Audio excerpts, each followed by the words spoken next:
Time for your health check. Ladies, when it comes to getting your COVID-19 vaccines or boosters, you want to schedule it around your yearly mammograms. And that's because some people are experiencing lymph node swelling from your underarm after receiving your COVID vaccines. And that's your body's response, your body's immune response, right? But in a mammogram, if those enlarged lymph nodes appear, the radiologist can't tell if it's a natural reaction or if something's actually wrong. So it would require more testing. And in order to avoid all of this, some doctors say, look, if you're due for a mammogram, get that first and then get your COVID shot. If you already got your COVID vaccine or your booster, wait 4 to 6 weeks before going in for a mammogram. Before you gobble up that turkey this Thanksgiving, you got to pay attention to how you're handling it. According to the USDA, do not wash or prep it in the sink. That spreads bacteria. Instead, you want to find a clean spot on the countertop. Wash your hands with soap and water, of course, before and after dealing with that turkey. Disinfect any surfaces the raw turkey touched, and you got to pay attention to the temperature to avoid foodborne illness.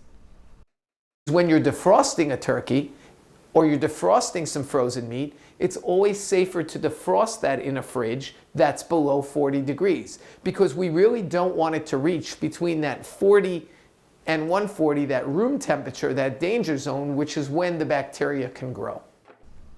Dr. Fertile says during dinner, do not leave perishable food out for more than 2 hours. And general rule of thumb here, Thanksgiving is Thursday. Get rid of any leftovers in your fridge by Monday.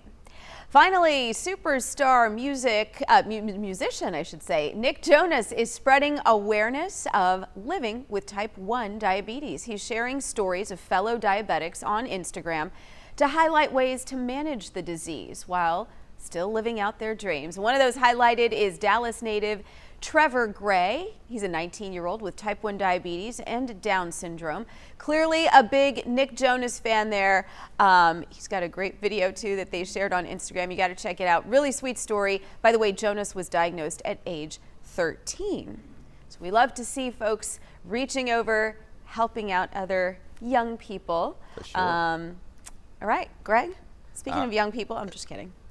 No, why do you have to be kidding? I don't know. I was trying to mess with you a little bit on something. And I could tell the wheels were turning. It was a and reach. You just couldn't quite the wheels come were up turning. with it today. Well, I'm trying to also be nice. It's Thanksgiving week, so you know. Oh, so Sonya's trying to be nice. I'm going to be nice and grateful this week. Well, we appreciate that, yeah.